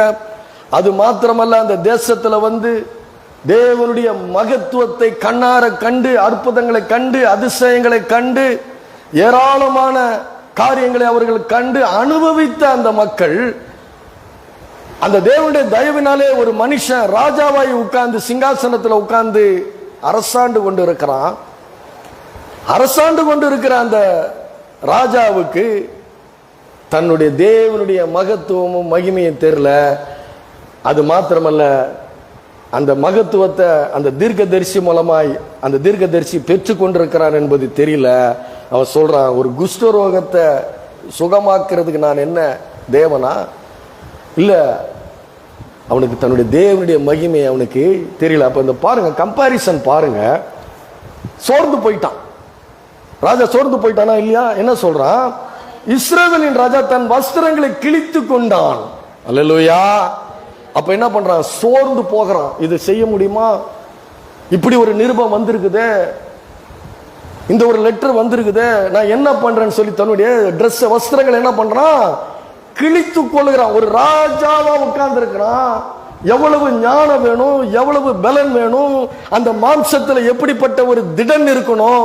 ஏன்னா இவன் மாம்சத்துக்குரியவனா இருக்கிறான், ஏன்னா இவன் ஆவிக்குரியவனா இல்ல. தேவனுடைய மகிமை தெரியல. கிறிஸ்தவர்களுக்கு நான் சொல்றேன், நம்முடைய தேவனுடைய நீங்க மகிமை தெரிஞ்சாதான் உங்களுடைய வாழ்க்கையில மிகப்பெரிய ஆசீர்வாதம் வரும். ஹல்லேலூயா. தேவனுடைய மகத்துவமும் மகிமையும் நமக்கு தெரிஞ்சாதான், நம்ம ஆராதிக்கிற தேவன் எப்படிப்பட்டவென்ற அறிவில்லாததுனாலதான் நம்முடைய வாழ்க்கையிலே தோல்வி, பயம், பதட்டம், ஒரு நடுக்கம், ஒரு சந்தேகம், ஒரு அவிசுவாசம்லாம் ஏன் நமக்கு வருதுன்னா, நான் ஆராதிக்கிற தேவன் யாருன்னு பாடினா பத்தாது, அது காதுக்குள்ள போய் இருதயத்தில் அந்த பாத்திரம் நிரம்பி அப்படிப்பட்ட தன்னுடைய தேவனை குறித்த மகிமையும் மாட்சிமையும் எப்பேற்பட்டது என்பது உன்னுடைய ஆவில கலக்கணும். உன் ஆத்துமாவில கலந்து உன்னுடைய ஆவில கலந்தாதான் உன்னை யாரும் நிறுக்க முடியாது. அல்லேலூயா. இல்ல சாதாரணமா நொறுக்கிட்டு போயிடுவாங்க. ஒண்ணுமில்லை, மற்றவங்களுக்கு நமக்கு வித்தியாசம் இல்லை. வாயினால இது துதித்து இருதயத்துக்கு நீ தூரமா இருந்தேன்னா உன்னை ஒடுக்கப்படுவாய் நீ. ஹல்லேலூயா. வாயினால இது துதித்து இருதயத்துக்கு நீ தேவனுக்கு தூரமா இருந்தீன்னா உன்னை நசிக்கிறலாம், ஒடிக்கிறலாம். ஹல்லேலூயா. ராஜா வஸ்திரங்களை கிழிச்சுக்கலாம். எவ்வளவு பெரிய டிஃபரன்ஸ் பாருங்க, எவ்வளவு பெரிய வித்தியாசம். அவ்வளவு அதிகாரம் இருக்குது, போர் படை இருக்குது, தங்க இருக்குது, வெள்ளி இருக்குது. எல்லா மக்களும் அவன் சொன்னா செய்யறதுக்கு ரெடியா இருக்கிறாங்க. பத்துல எல்லாத்துக்கும் மேல தேவ மனுஷனாகிய ஒரு தீர்க்கதரிசி எலிதாஸ் தீர்க்கதரிசி இருக்கிறான். அதை கேள்விப்படுறான். தீர்க்கதரிசி கேள்விப்படுறான். கேள்விப்பட்டு என்ன சொல்றான் பாருங்க. இஸ்ரவேலின் ராஜா தன் வஸ்திரங்களை கிழித்து கொண்ட செய்தியை தேவனுடைய மனுஷனாக எலிசா கேட்டபோது அவன், ஏன் கிழிச்சுக்கிட்ட நீ? அல்லேலூயா. ஏன் கிழிச்சுக்கிட்ட? என்னிடத்துல வந்து அவன் என்னிடத்துல அனுப்பு தீர்க்கதரிசி. இஸ்ரவேலில் ஒரு தீர்க்கதரிசி உண்டு, அவனை அறிந்து கொள்ளட்டும், என்கிட்ட அனுப்பு அப்படின்றார். ஹல்லேலூயா. கம்பாரிசன் பார்த்துக்குவாங்க. பார்க்கறதுக்கு பிரம்மாண்டமான ஆளுங்களா இருக்கலாம், பெரிய பெரிய ஆளுங்களா இருக்கலாம், அவங்ககிட்ட ஏராளமான அதிகாரம் இருக்கலாம். ஆனா சோர்ந்து போயிடுவார்கள். ஏசு இல்லைன்னா சோர்ந்து போயிடுவார்கள். ஹல்லேலூயா. அதனாலதான் சொல்றாரு பவுல், கிறிஸ்தியனுக்கு ஜீவனற்றவர்கள் அவர்கள். யார் இல்ல? ஜீவன் இல்லை அவங்கிட்ட. இந்த ராஜா கிட்ட ஜீவன் இருந்ததா? பயம் இருந்துச்சு, சந்தேகம் இருந்துச்சு, அவிசுவாசம் இருந்துச்சு. அதனாலதான் சொல்றாரு, கிறிஸ்தியனுக்கு ஜீவன், சாவு எனக்கு ஆதாயம். அதனாலதான் நான் சொல்றேன், உங்க வாழ்க்கையில எதை அறிய வேண்டுமோ, எதை அறிந்து கொள்ள வேண்டும் என்பது கிறிஸ்தவர்கள் முக்கியமாக வைக்க வேண்டும். இயேசு போதும். ஹல்லேலூயா. இயேசு போதும். அதான் சொன்னார் அவரு, நானே வழியும் நானே சத்தியமும் நானே ஜீவனமாக இருக்கிறேன், என்ன இல்லாமல் ஒருவனும் பிதாவின் இடத்தில் வரான். கிறிஸ்தவ செய்தி என்பது, கிறிஸ்தவ வாழ்க்கை என்பது கிறிஸ்துவை பற்றினது. அல்லேலூயா. கிறிஸ்தவம் என்பது, கிறிஸ்தவ வாழ்க்கை என்பது யாரை பற்றினது? அது கிறிஸ்துவை பற்றினது. என்ன பற்றினது இல்ல. என்ன பத்தி எனக்கு கவலை இல்ல. கர்த்தர் எனக்காக யாவும் செய்து முடிப்பார். அது கிறிஸ்துவை பற்றினது. அதான கிறிஸ்துவை பற்றினதுன்னா என்ன? கிறிஸ்துவை பற்றினதுன்னா என்னங்க சொல்லுங்க. கிறிஸ்தவம் என்பது கிறிஸ்துவை பற்றினது. கிறிஸ்துவை பற்றினதுன்னா என்ன? அவர் எனக்காக யாவும் செய்து முடிப்பார். அல்லேலூயா. என் வேலை என்ன? எக்காலத்திலும் அவரை ஸ்தோத்தரிப்பேன். அவ்வளவுதான். கிறிஸ்தவ வாழ்க்கை என்பது மூளை அறிவு கொண்டல்ல, முழங்கால். அல்லேலூயா. எது? முழங்கால். முழங்கால்ல நின்று ஜெபிச்சா போதும். சாத்தியம் இல்லாததை சாத்தியமாக்கக்கூடிய கர்த்தர் ஒருவர் இருக்கிறார். அல்லேலூயா. சாத்தியம் இல்லாததை சாத்தியமாக்குகிற, நீ நினைக்கிறதற்கும் வேண்டிக் கொள்வதற்கும் மிகவும் அதிகமாக கிரியை செய்ய வல்லவர் அவர். எபேசி நிருபத்தில் சொல்லப்பட்டிருக்கிறது. அப்பேற்பட்ட மகிமை தேவன் அவர். அதனால கிறிஸ்தவம் என்பது, கிறிஸ்தவ வாழ்க்கை என்பது கிறிஸ்துவை பற்றினது. என்ன பத்தி இல்ல. எனக்கு நான் அவரை பார்த்துட்டேன்னா அவர் என்னை பார்த்துக் கொள்வார். ஹல்லேலூயா. அப்போ அந்த ராஜாவுக்கு தெரியல, சிங்காசனத்தில் வீற்றிருக்கிற அந்த ராஜாவுக்கு ஒரு தெரியாத ஒரு காரியம் ஒரு சாதாரண பெண்ணுக்கு என்ன பண்ணிருக்கிறது? தெரிந்திருக்கிறது. ஹல்லேலூயா. அப்ப இந்த சிறு பெண் என்ன பண்ண முடியல? சோர்ந்து போக முடியல. சிறைப்படுத்தப்பட்ட பெண்ணை எந்த விதமான அவளுடைய சிந்தையில என்ன இருக்குது? சிந்தையில என்ன இருக்குது? சிந்தையில தன்னுடைய தேவனை குறித்த எண்ணம் இருந்ததுனால அவ சிந்தை சீர்படுத்த முடியல. அந்த பெண்ணை சீர்படுத்திட்டாங்க. இந்த மாம்சத்தை சிறைப்படுத்திட்டாங்க. வேலை வாங்குறாங்க, மாம்சத்துல வேலை வாங்குறாங்க. ஆனா அவளுடைய சிந்தைக்குள்ள இருந்தது யாரு இருந்தது? இயேசு. ஹல்லேலூயா. சர்வ வல்லமை உள்ள ஒரு தேவன் அங்கே இருந்தார். ஹல்லேலூயா. பாருங்க, ஒரு உதாரணம் சொல்றேன். அந்த உதாரணம் சொல்லும் பொழுது உங்களுக்கு கொஞ்சம் அது உங்களுக்கு புரியுற மாதிரி இருக்கும். அமெரிக்காவில் ஒரு மிகப்பெரிய ஒரு நடிகர் இருந்தார். அவர் இந்த மணிக்கட்டு இருக்கு பார்த்தீங்களா, இந்த மணிக்கட்டு இந்த சைஸ் இருக்குமா, அப்ப இந்த கை எவ்வளவு பெருசு இருக்கும்? எப்படி? இந்த மணிக்கட்டு இந்த இடத்துல இருக்கிற அளவுக்கு இருக்குமா, அப்ப அந்த கை எவ்வளவு பெருசா இருக்கும்? அவ்வளோ ஒரு ஆஜானுபாகமான ஒரு மனிதர், பெரிய நடிகர்.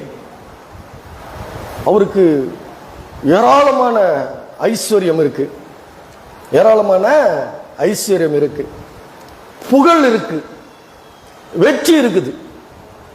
அவருக்கு என்ன இருக்குது? புகழ் இருக்குது, வெற்றி இருக்குது, ஐஸ்வர்யம் அழியாத அளவுக்கு ஐஸ்வர்யம் அவருக்கு இருக்குது. அவர் ஒரு வேலையா மலேசியா வந்திருக்கிறாரு. வரும்பொழுது தேவனுடைய மனுஷன் அங்க தங்கியிருந்தாரு. அவர் நம்ம தமிழ்நாட்டில் சேர்ந்தவர்.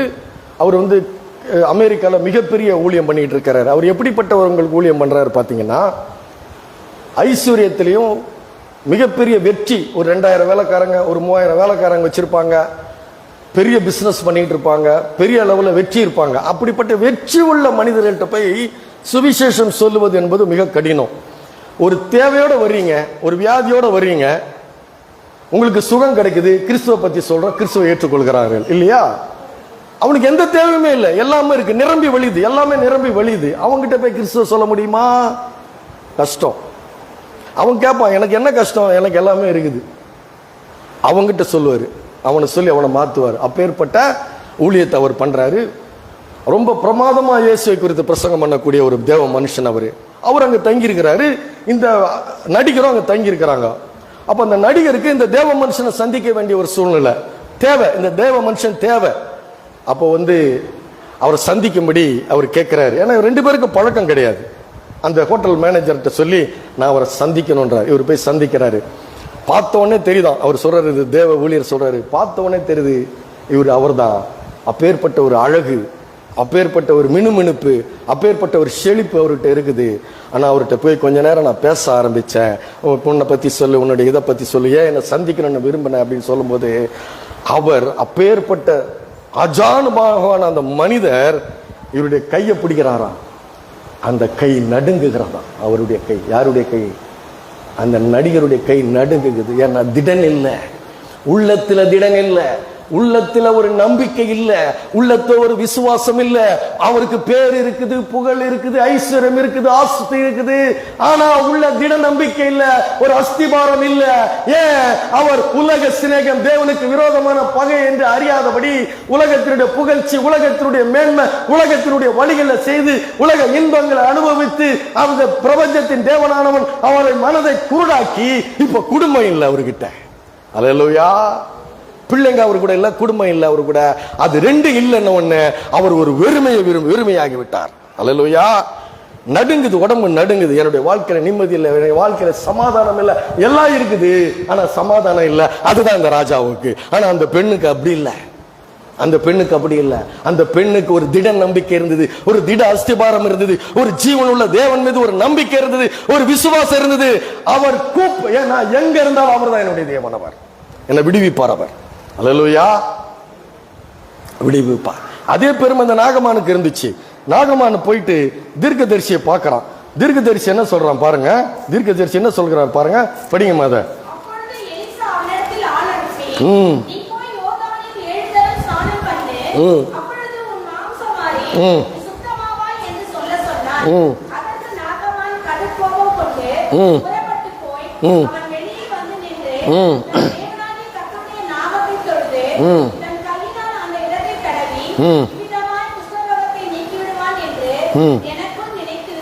பாருங்க, பெருமை.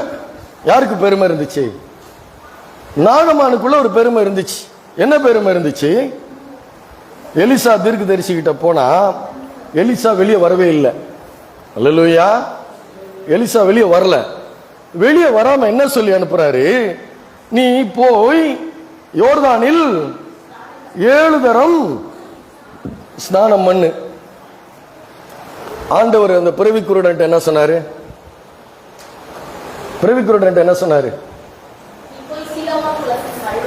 அவன் குருடன் தானே, எப்படி போக முடியும்? போனான் இல்லையா?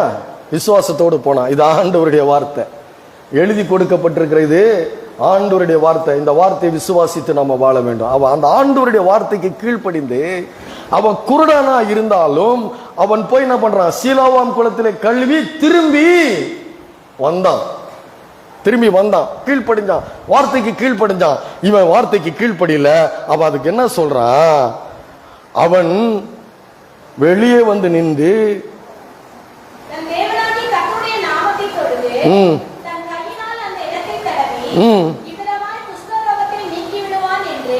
இவனுக்குள்ள ஒரு தீர்மானம், இவனுக்குள்ள ஒரு இவனுடைய மாம்ச சிந்தை. இவன் நினைக்கிறான், எனக்கு வந்து இப்படி நடக்கணும், எப்படி நடக்கணும், நான் விரும்புறது நடக்கணும். வந்திருக்குது சுகத்தை தேடி வந்திருக்கிறான், வந்திருக்குது விடுதலை தேடி வந்திருக்கிறான். ஆனா அது தேவனுடைய வழிகள் படி இல்ல, தேவனுடைய மனுஷனுடைய வழிகள் படி அல்ல. நல்லா கவனிக்கணும் இந்த இடத்துல. அவன் என்ன சொல்றான் பாருங்க, தீர்க்கதரிசி என்ன சொல்லுகிறான், எலிசா நீ போய் யோர்தானில 7 தரம் போய் முங்கி எழு, அப்பொழுது நீ சுத்தமாவாய். நான் சொல்றேன், ஒருவனுடைய வழிகள் பிரியமா இருந்தால் சத்துருக்களும் அவனுக்கு சமாதானமாகும்படி செய்கிற தேவன் அவர். இவன் வழி தேடுறான், எனக்கு இப்படி வேணும், எப்படி வேணும், இதான் மாம்ச சிந்தை. எனக்கு விடுதலை ஏன் இஷ்டத்துக்கு வேணும், என்னுடைய விருப்பத்துக்கு வேணும். ஊழியக்காரங்க உங்க இஷ்டத்துக்கு இல்லைங்க, தேவனுடைய இஷ்டத்துக்கு. அல்லேலூயா. ஊழியக்காரங்க யார் இஷ்டத்துக்கு, தேவனுடைய இஷ்டத்துக்கு. உங்க இஷ்டத்துக்கு உழைக்கணும்னு நினைக்காதீங்க. அல்லேலூயா. ரொம்ப ஞாபகம் வச்சுக்கணும். என்ன பண்றான் பாருங்க, என்ன பேசுறான் பாருங்க. நாகமான் கடுங்கோபம் கொண்டு புறப்பட்டு போய் அவன் என்ன சொல்றான் பாருங்க, தன் தேவனாய கர்த்தருடைய நாமத்தை தொழுது தன் கையினால் அந்த இடத்தை தடவி இவ்விதமாய் குஷ்டரோகத்தை சுகமாக்குவான் என்று தனக்குள்ளே நினைத்து கொண்டிருந்தானா. தன்னைத்தான் மெச்சிக்கிச்சான். தவிட்டு கொழுக்கட்டைன்னு ஒரு பழமொழி இருக்குது, தெரியுமா? இது தெரியுமா, தெரியாதா? தெரியாதா? கொழுக்கட்டை அரிசி மாவில் செய்வாங்க, இது தவிட்டுல செஞ்ச கொழுக்கட்டை. நான் தான் ஒஸ்தின்னு சொல்றது. அவன் சொல்றான், ஏன் வழி, என் வழி. ஆண்டவர் சொல்றார், நானே வழி, என் வழியில வா. உன் வழியில நீ மேல வரணும்னு நினைச்ச, நான் வரமாட்டேன்பா, நீ தனியா தான் போகணும். அல்லேலூயா. உன் வழியில நீ போகணும்னு நினைச்சா, நான் இல்லப்பா, நீ போய் ஜெயம் எடுத்துக்கா. ஏன் வழி, இயேசுவே வழி, இயேசுவே சத்தியம், இயேசுவே நமக்கு ஜீவனா இருக்க வேண்டும். உனக்கு பிரியமா இருக்கிறதெல்லாம் கர்த்தர் செய்வார்னு நம்ம நினைக்க முடியாது. அவருடைய வார்த்தையின்படி நடந்தா, அவருடைய வார்த்தையினுடைய கீழ்ப்படி, தீர்க்க தரிசனுடைய வார்த்தையின்படி கீழ்ப்படிய வேண்டும். அல்லேலூயா. இது சாதாரண கடவுள் இல்லைங்க, நீங்க ஆராதித்துக் கொண்டிருக்கிற கடவுள். ஒரு உதாரணம் சொல்றேன். ஒரு ஆளு சாமி கும்பிட போனானா, 10 ரூபா போட்டானா தட்டுல. உடனே அந்த பூசாரி என்ன பண்ணானா, கொஞ்சோண்டு பிரசாதம் கையில கொடுத்துட்டானா, தூரமாவே வச்சு. ஒருத்தர் 100 ரூபா கொடுத்தானா தட்டுல. உடனே அது கேட்டு வரைக்கும் கொண்டாந்துட்டான். எங்க வரைக்கும் கொண்டாந்துட்டான்? அந்த கேட்டு வரைக்கும் கொண்டாந்துட்டான். இன்னொருத்த 300 ரூபா கொடுத்தானா. 300 ரூபா கொடுத்த உடனே அந்த கடவுள் பக்கத்தில் போய் நிக்க வச்சுட்டானா அந்த பூசாரி. இன்னொருத்த வந்து 500 ரூபா கொடுத்தானா, அந்த கடவுளோட நீ செல்ஃபி எடுத்துக்கோ அப்படின்றானா. அனுமதிச்சானா, அதுக்கு அனுமதிச்சானா. இன்னொருத்த வந்து 1000 ரூபா கொடுத்தானா, கடவுளை செல்ஃபி எடுத்தாராம் அவனும் கூட. இன்னொருத்த 2000 ரூபா கொடுத்தானா. உடனே அந்த பூசாரி கோவம் வந்துடுச்சான். கோவம் வந்து, எப்படி நீ இங்க வரலாம், நீ சொல்லியிருந்தீனா அந்த கடவுளை ஷேர் ஆட்டோல ஏத்தி உன் வீட்டுக்கு கொண்டு வச்சிருப்பேன். அப்படிப்பட்ட கடவுள் இல்லை. உனக்காக வளைகிற கடவுள் அல்ல அவர். உன்னுடைய சிந்தனைகளுக்கு அவர் வளைகிற கடவுள் அல்ல. உன் ஆவி ஆத்மா உன் இருதயத்தை ஆராய்ந்து அறிந்து கொண்டிருக்கிற ஜீவனுள்ள தேவன். அவருடைய கண்கள் பூமி எங்கும் உலாவிக் கொண்டிருக்கிற கண்கள். எச்சரிக்கிறேன். அல்லேலூயா. உன் ஆவி ஆத்மா சிந்தை சரீரம் எல்லாவற்றும் ஆராய்ந்து அறிகிற கர்த்தர். கர்த்தருக்கு பயப்படுதலே ஞானத்தினுடைய ஆரம்பம். அல்லேலூயா. நீங்க ஆராதிக்கிற தேவன் எப்பேற்பட்ட மகத்துவம், மாட்சிமையும், தேவத்துவம், நித்திய வல்லமையும். அதே சமயத்துல நான் சொல்றேன், அவர் இரக்கமும் மனதுருக்கமும் நீடிய சாந்தமும் மிகுந்த கிருபையும் உள்ள தேவன். உன் மூல அறிவை கொண்டு எதையும் செய்ய முடியாது உன்னால. ஆனா உன்னுடைய முழங்கால் செய்துவிடும். ஹல்லேலூயா. அந்த மகத்துவமான தேவனை பிரசங்கிக்கிறத மட்டும்தான் நான் விரும்புறேன். என் விருப்பமே அவரை குறித்த பிரசங்கம் தான் எனக்கு முக்கியம். அவரை நான் பிரசங்கிக்கணும், அவரை நான் அறிவிக்கணும், அவருடைய மகிமையை அறிவிக்கணும், அவருடைய மகத்துவத்தை அறிவிக்கணும், அவருடைய மேன்மையை அறிவிக்கணும், அவருடைய வல்லமையை அறிவிக்கணும், அவருடைய ரட்சிப்பை நான் அறிவிக்கணும். எனக்கு வேற ஒன்றும் தேவையில்லை. அதனாலதான் நான் என்னுடைய எல்லா வேலைகளையும் ஒதுக்கி வச்சுட்டு இந்த இதுக்கு நான் பிரதானமான இடத்தை நான் கொடுக்கிறேன். அல்லேலூயா. அதனாலதான் எதையை சொந்தமாக்கி கொள்ள விரும்பாததுனாலதான் நான் சொன்னேன், நான் வழி போக்க எதையும். ஏன்னா பாவம் அபகரிக்க நினைக்கும். பாவம் அபகரிக்க நினைக்கும், சொந்தமாக்கி கொள்ள நினைக்கும். ஆனா எனக்கு பிரசங்கம் பண்ண மட்டும் போதும். ஹல்லேலூயா. ஏன்னா அவருடைய வல்லமையை நான் விசுவாசிக்கிறேன். அவர் என்னுடைய வாழ்க்கையிலே பாராட்டி இருக்கிற கிருபை, தயவு, இரக்கம், அவர் எனக்கு கொடுத்திருக்கிற ஐஸ்வர்ய, ஆசீர்வாதம், குடும்பம், பிள்ளைகள், எல்லா ஊழியம் கூட எனக்கு அவர் கொடுத்தது. அதனாலதான் அவருடைய மேன்மையை அறிவிக்க நான் ஆர்வமாக இருக்கிறேன். வேற ஒண்ணு எனக்கு விருப்பம் இல்லை. அல்லேலூயா. ஏன்னா அவருடைய மகத்துவத்தை நான் கண்ணார கண்டிருக்கிறேன். அவரை போல ஒரு தேவன் இல்லை. அவரை வளைக்க முடியாதுங்க. உங்க விருப்பத்துக்கெல்லாம் வளைக்க முடியாது. அல்லேலூயா. நான் சொல்லியிருக்கிறேன், அவர் நிலையான மனம் கொண்ட ஒரு பரிசுத்தமான தேவன், அவர் மாறாத தேவன் அவர். அல்லேலூயா. அவர் யார்? அவரு நிலையான மனம் கொண்டவர், மாறாதவர். இரக்கத்துல கூட அவர் மாறாதவரா, பட்சபாதம் இல்லை. யாரு கேட்டாலும் அவர் கொடுப்பார். ஆனா இருதயத்தில் அவரை வச்சிருக்கிறீங்களா? இம்மைக்காக மாத்திரமல்ல, இம்மைக்காக நீ அவரை ஆராதித்துக் கொண்டிருந்தால் பரிதபிக்க கூடியவர்கள், இந்த உலகத்தில் இருக்கிறவர்களை கூட விட நீ பரிதபிக்க கூடியவர் என்று பவுல் எழுதுகிறார். இம்மைக்கான ஆசீர்வாதங்களுக்காக மட்டும் நீங்க அவர்கிட்ட வராதீங்க, நித்தியத்துக்கான ஆசீர்வாதங்களுக்காக அவர்கிட்ட வாங்க. ஹல்லேலூயா. இந்த இம்மைக்கான ஆசீர்வாதங்களோட அந்த மறுமைக்கான ஆசீர்வாதங்கள் மகா பெரியதாக இருக்கிறது. ஹல்லேலூயா. கர்த்தருக்கு பயப்படுகிற பயம் இருதயில இருக்க வேண்டும். ஹல்லேலூயா. அதான் அவனுக்கு தெரியல. யாருக்கு தெரியல? அப்போ அங்க ஒரு வேலைக்காரங்க சொல்றாங்க பாருங்க, என்ன சொல்றாங்க? இப்ப என்ன சொன்னேன் உங்களுக்கு? என்ன? ஒரு நிமிஷம் இருங்க. நான் என்ன சொன்னேன்? தேவனுடைய விருப்பத்தை நாடுங்கள். ஹல்லேலூயா. என்ன நாடணும்? எதை நாடணும்? என்ன சொல்லக்கூட மாட்டேன்றீங்களேங்க? ஹல்லேலூயா. என் விருப்பத்துக்கெல்லாம் நடக்கணும்னு நாகமான் விரும்புறான். ஆனா அதுக்கு தேவன் என்ன பண்ணல? அதுக்கு சொல்றான் பாருங்க. ஒரு சாதாரண ஒரு வேலைக்காரன் சொல்லிக் கொடுக்குறான். அவனுக்கு என்ன சொல்லிக் கொடுக்குறான் பாருங்க. அவன் ஊழியக்காரர் சமீபத்தில் 13 வசனம் படிங்கம்மா.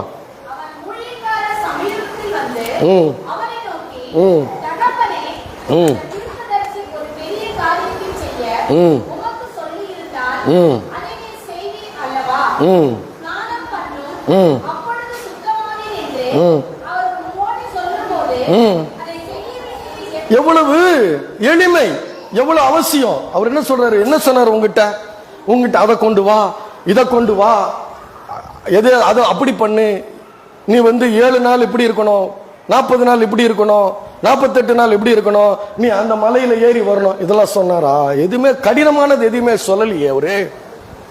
அவர் கடினமான காரியம் எதுவுமே சொல்லலையே. அவர் என்ன சொன்னாரு? விசுவாசிக்கிறாயா? என்னால் முடியும் என்று விசுவாசிக்கிறாயா? என்ன கேட்டார் ஆண்டவர்? சுகத்துக்கு வந்தவங்கிட்ட என்ன கேட்டாரு? என்னால் முடியும் நீ விசுவாசிக்கிறியா? ஆமா ஆண்டவரே, உம்மால் எல்லாம் கூடும். ஒருத்தர் சொல்றான், நான் கொஞ்சம் எனக்கு விசுவாசம் குறைவா இருக்குது, கொஞ்சம் எனக்கு விசுவாசத்தை வர்த்திக்க பண்ணுன்றோம். அல்லேலூயா. நான் சொல்றேன், உங்களுக்கு தேவை விசுவாசம் தான். அவருடைய வார்த்தைக்கு கீழ்ப்படுகிற விசுவாசம் தான். அவர் சொல்ல ஆகும், அவர் கட்டளையிட நிற்கும். அவரால் கூடாதது எதுவுமே இல்லை உங்களுடைய வாழ்க்கையில. அவரால் உங்கள் வாழ்க்கையில நீங்க நினைக்கிறதுக்கு மேல, நீங்க உங்களால நினைத்து கூட பார்க்க முடியாத அளவுக்கு உயர்த்தக்கூடிய வல்லமை உள்ள தேவன் அவர். அவர் சொல்றதால என்ன? இதை செய், விசுவாசித்து இதை செய். இப்போ யோர்தான்ல 7 தரம் முங்கு. ஒரு சின்ன வேலை தானப்பா சொன்னாரு. இலவசமாய் பெற்றீர்கள், இலவசமாய் கொடுங்கள். அல்லேலூயா. இலவசமாய் பெற்றீர்கள், இலவசமாய் கொடுங்கள். அப்ப சொன்னதுக்கு அப்புறம் அவன் சொல்றான், அதை செய்ய வேண்டியது எத்தனை அதிகம் என்று சொன்னார்கள். அப்பொழுது அவன் இறங்கி தேவனுடைய மனுஷனுடைய வார்த்தையின்படியே யோர்தானில் 7 தரம் முழுங்கின பொழுது அவன் மாம்சம் ஒரு சிறு பிள்ளையின் போல் மாம்சத்தை போலாகி அவன் சுத்தமானான். ஹல்லேலூயா. இது பிரசங்கத்தினால வருது, ஒரு பிரசங்கத்தினால வருது. ஒரு பெண்ணுடைய ஒரு பிரசங்கம், சமாரியாவில் இருக்கிற தீர்க்கதரிசி கிட்ட போ, சோர்ந்து போகாமல் நன்மை செய்து மகிமையும் கனத்தையும் அழியாமையும் தேடுகிறவர்களுக்கு தேவன் நித்திய ஜீவனை அளிப்பார். சோர்ந்து போகல அந்த பெண்ணு. இந்த வேலைக்காரங்க சொல்றாங்க, அவர் வார்த்தையின்படி அவர் என்ன சொன்னாரு, ஒரு சின்ன வேலை சொன்னாரு, அதை போய் செய்தா என்ன, அதை போய் செய்தான். செய்தவுடன் என்ன போயிடுச்சு, அவனுடைய மாம்சம் ஒரு சிறு பிள்ளையினுடைய மாம்சத்தை போல ஆயிற்று. ஆனதுக்கு அப்புறம் சொல்றான், எப்படி சொல்றான், ஆனதுக்கு பிற்பாடு சொல்லுகிறான்.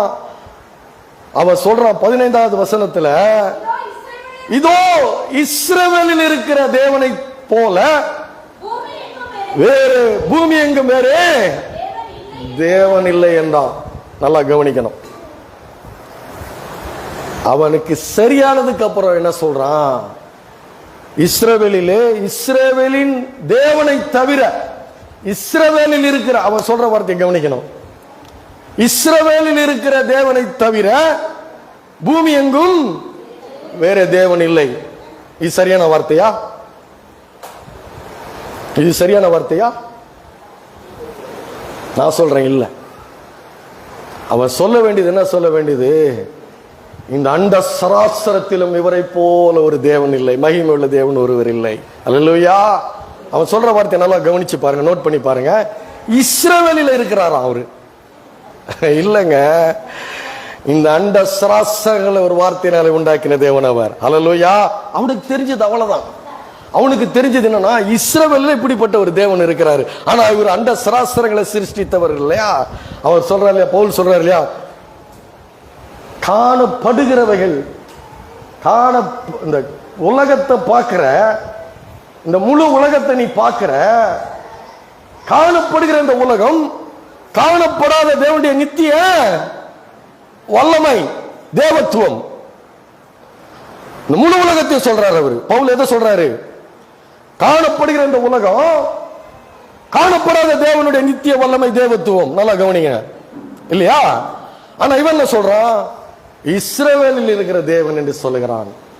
மனம் ஒரு குறுகலான மனம், அதுக்கு மேல அவனுக்கு சிந்திக்க தெரியல. ஏன்னா இந்த தேவனை குறித்த அறிவு அவனுக்கு இல்ல, இந்த தேவனை குறித்த அறிவு இல்ல. அவனுக்கு சுகமானது சொல்றான், இந்த தேவன் சீரியாவில் இல்ல, இந்த தேவன் இஸ்ரவேலில் இருக்கிற தேவனை போல பூமி எங்கும் வேற தேவன் இல்லை என்று அவன் சொல்கிறான். ஆனா இது ஒரு குறுகின மனப்பான்மை.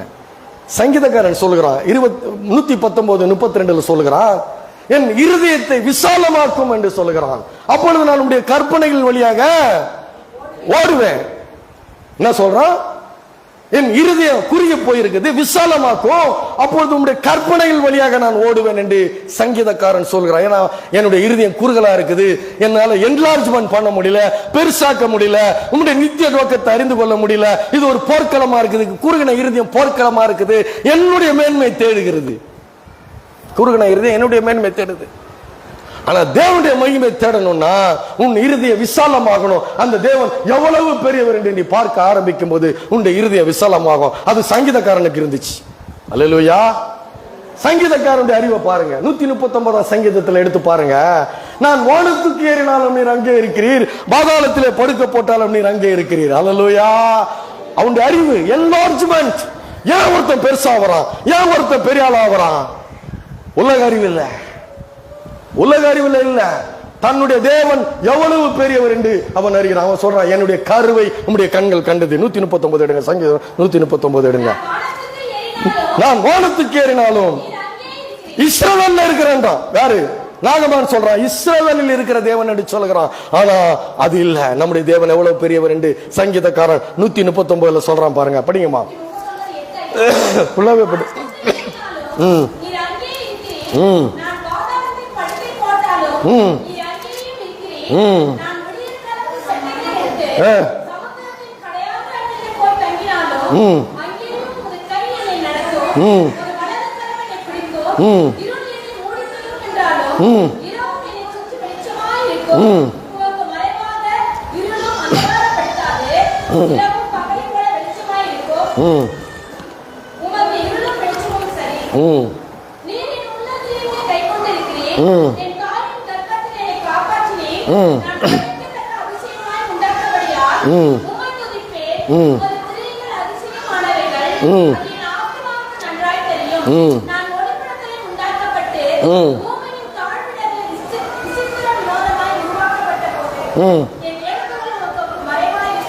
போதும் உங்களுடைய கண்கள் கண்டு. அல்லேலூயா.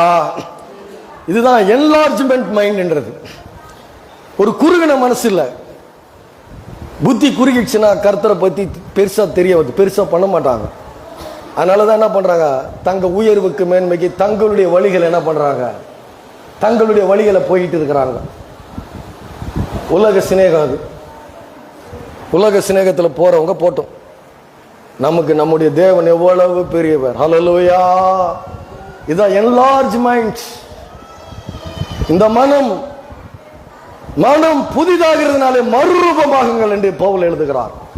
நம்முடைய தேவனை குறித்து உன்னுடைய சிந்தை எவ்வளவுக்கு எவ்வளவு ஒரு அறிகிற அறிவு வர ஆரம்பிக்குதோ, எவ்வளவு உன்னுடைய மனம் அந்த தேவனுடைய மகத்துவத்தை ஆராய முற்படுகிறதோ, எவ்வளவுக்கு எவ்வளவு அவரை குறித்த அறிவு உனக்கு வேண்டும் என்று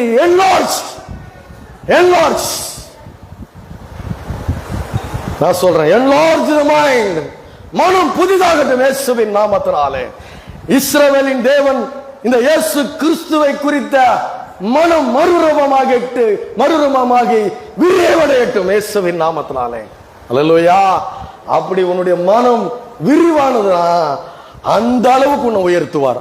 அந்த அறிவு சங்கீதக்காரனுக்கு இருந்துச்சு. அவர் சொல்றான், என் உட்கார்தலையும் என் எழுந்திருக்கிறதையும் நீர் அறிந்திருக்கிறீர். ஒரு தனிப்பட்ட மனுஷனுடைய அவனுடைய உட்காருதல், அவனுடைய எழுந்திருக்கிறதல், அவனுடைய மனதினுடைய சிந்தனை, மனம் பொருந்தி செவி கொடுக்காதபடி மனம் இருளடைந்திருக்கிற சிந்தைகளையும் அவர் அறிந்திருக்கிறார். அல்லேலூயா. enlarge the mind. உன் மனதை விரிவாக்கு, உன் வாயை விரிவாக்குற. அதான் ஃபுல் பண்ணுவேன். குறுகின மனம் பண்ண முடியாது, அவரால் பண்ண முடியாது. அது விசுவாசம் இல்லை, அது மூல அறிவு. அந்த மனம் நீ ஆராதிக்கிற தேவன் எவ்வளவு பெரியவர் என்பதை, அதனாலதான் நான் அந்த பிரசங்கத்தை நேசிக்கிறேன். இயேசுவை குறித்த பிரசங்கத்தை நான் நேசிக்கிறேன். அல்லேலூயா. வேற எது எனக்கு தேவையில்லை. நான் என்னைக்க சொல்லிட்டேன், எப்போ நான் சொத்தெல்லாம் எழுதி கொடுத்துறேன்ட்டேன். நான் எனக்கு தேவையில்லைன்ட்டேன். நான் வாட்ச்மேன் வேலை செய்து நான் ஊழியம் பண்ணிடுவேன். நான் எப்போ சொல்லிட்டேன், என் சொத்தெல்லாம் வேணா எழுதி தந்துறேன், தேவையில்லைன்ட்டேன். ஏன்னா இவர் போதும் எனக்கு. ஹல்லேலூயா. ஹல்லேலூயா. ஹல்லேலூயா. அதான் சொல்றாரு பவுல் எழுதுறாரு, எபேசியர் 4ஆம் அதிகாரத்தில் சொல்றாரு, 4:23-24 சொல்றாரு, உங்கள் உள்ளத்திலே புதிதான ஆவி உள்ளவர்களாகி. ஹல்லேலூயா. உங்கள் உள்ளத்திலே புதிதான ஆவி உள்ளவர்களாகி மெய்யான நீதியிலும் பரிசுத்தத்திலும் தேவனுடைய சாயலாக சிருஷ்டிக்கப்பட்ட புதிய மனுஷனை தரித்துக் கொள்ளுங்கள். அல்லேலூயா. மெய்யான நீதி, கடவுள் கொடுக்கிற மெய்யான நீதி, மெய்யான பரிசுத்தம், மறுரூபமாக்கப்பட்ட இருதயம், தன்னுடைய தேவனுடைய மகத்துவம் உள்ள வல்லமை, இவளை தியானிக்க ஆரம்பிச்சீங்கன்னா நான் சொல்றேன், ஒரு நாள் வெட்கப்பட்டு போக மாட்டீங்க. அல்லேலூயா. நெருக்கப்பட்டால் ஒடுங்கி போக மாட்டீங்க. ஏன்னா அவ்வளோ பெரிய தேவன் உள்ள இருக்கும்போது இந்த பாத்திரம் நிரம்பி ஒளியும். இந்த பாத்திரத்தை யாராவது ஒடுக்க முடியுமா? ஒடுக்க முடியாது. அப்ப நீங்க இந்த வேதத்துல என்ன தேடி படிக்கணும்? தேவனுடைய மகத்துவத்தை தேடி படிச்சுக்கிட்டே இருக்கணும். அல்லேலூயா. மனம் மறுரூபமாகும், கண்கள் தெளிவிக்கும். கர்த்தருடைய வார்த்தை கண்களை தெளிவிக்கிறதா இருக்கிறது. அல்லேலூயா. கர்த்தரை பாருங்க, கர்த்தரை தேடுங்க, கர்த்தரை நாடுங்க, மெய்யான நீதியில பரிசுத்தத்தில் இருங்க, மனம் மறுரூபமாகுங்க. enlarge the mind. அல்லேலூயா. மனம் என்ன ஆகணும்? விரிவடையட்டும். உங்க சைஸ் பார்க்காதீங்க, உங்க உருவத்தை பார்க்காதீங்க, தேவனுடைய சாயல் நீங்க. அல்லேலூயா. அல்லேலூயா. புரிஞ்சுதா? மனம் மறுரூபமாகணும். குறுகின மூளை இருக்கிறவங்களால வெற்றி அடைய முடியாது, அவங்களால ஜொலிக்க முடியாது.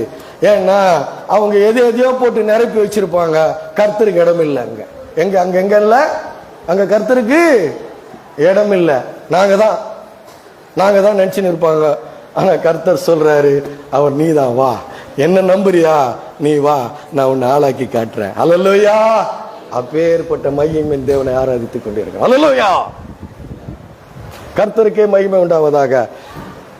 பரிசுத்த ஆராதனை முடிந்தது. திருவிருந்து ஆராதனை ஆரம்பம். ஜெபம் பண்ணுங்க ஐயா, ஜெபம் பண்ணுங்க.